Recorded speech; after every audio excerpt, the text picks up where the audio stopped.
Hello and welcome to another video in my series about the Aventuria Almanac, and this time we're going to talk about the Horasian Empire, which is located in the west here, and there is a more detailed map of the region here.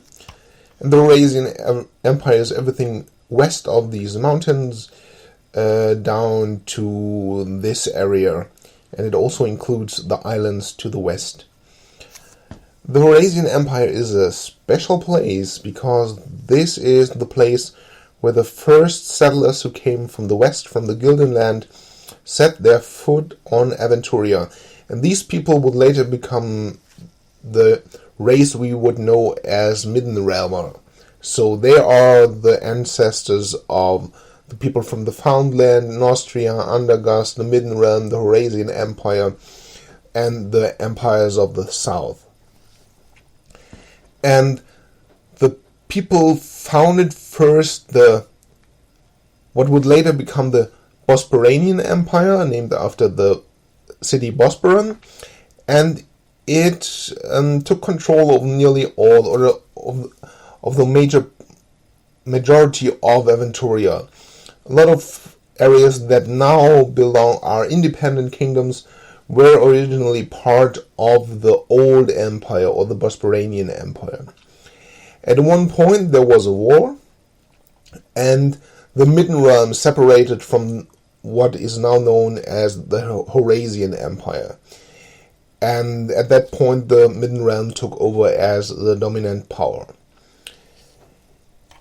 And what is left now of the old empire, of the Bosporanian Empire, is the Horasian Empire. The Horasian Empire is the most advanced empire in the world of Aventuria, not only advanced in technology, but also in culture, in arts, and in literature. For example, they are able to build especially advanced crossbows. They can build clockworks into towers for clocks. They have invented the printing press and all kind of other advanced things. They are similar to the Renaissance culture of Earth, for example in France or in Italy. And the adventures you can play there and the background you will find there is similar to that of for example the Three Musketeers. So there's a lot of intrigue going on. It is a very advanced area. They don't have those dark castles, but more palaces with large parks, and the whole culture and society puts a high emphasis on culture, on science. The goddess Hesinde, who is the goddess of science and magic, is very important for the Horasian Empire. Also, the most important temple of the cult is in the Horasian Empire. And literature and all kinds of arts are very developed, and it's important for the people there to be very cultural and to be well educated and so on, even to the simple people in the empire, not only to the nobleman and so on. And when you play there, as I said, you have a lot of intrigue, different powers who try to reach what they want to get by using intrigue and acting behind the scenes. And for example, after the last Horas of the Horasian Empire, the last emperor, died, there was actually pretty clear who would be the next on the throne, but kind of a war broke out, and a lot of intrigues and deception and betrayal took place, and there was a campaign you could playing in all this environment and trying to bring everything to order again, and to bring the right Horus onto the throne. The Horasian Empire is also very much known for its merchants. They are a sea power, they have a large fleet, not only military but also for a lot of merchants, and they trade all over Aventuria. They have a lot of enemies traditionally. For example, ever since they split from the Midden Realm split from them, there's a rivalry between these empires, and it has been close to a new war on several occasions, or it was in danger of a new war between them.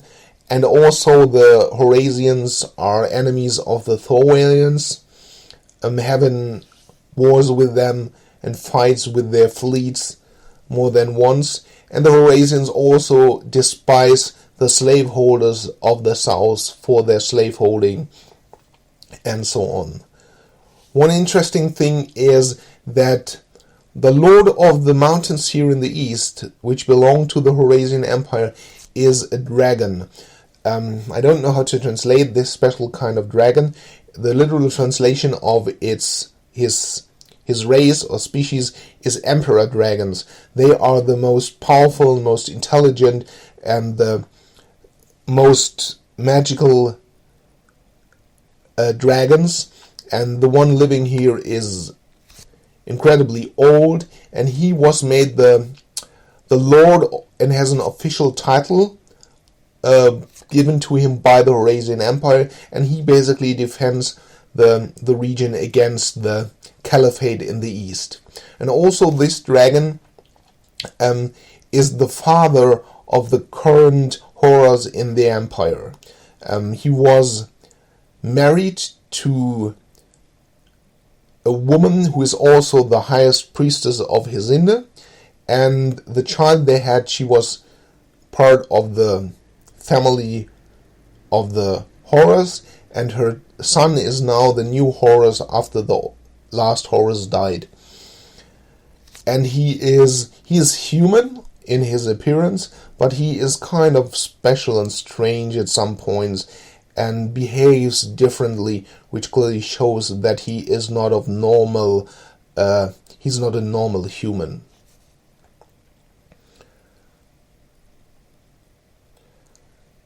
So that's about the Horasian Empire. These islands in the west are actually not directly part of the Horasian Empire. They belong to a different culture and a different kingdom, but the kingdom is basically under control of the Horasians. And the culture here is inspired by old Greek mythology.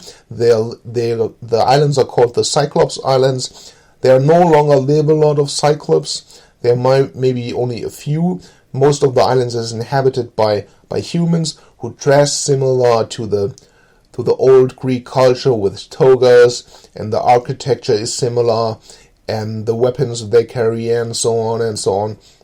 There are similarities. Also, a lot of creatures from Greek mythology and supernatural creatures can be found on these islands.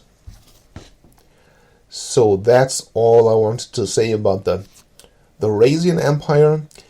And if you have any more questions about it, then feel free to leave a comment and I'll try to answer that. Else, that's it for this video. Thank you for your attention, and bye until the next video.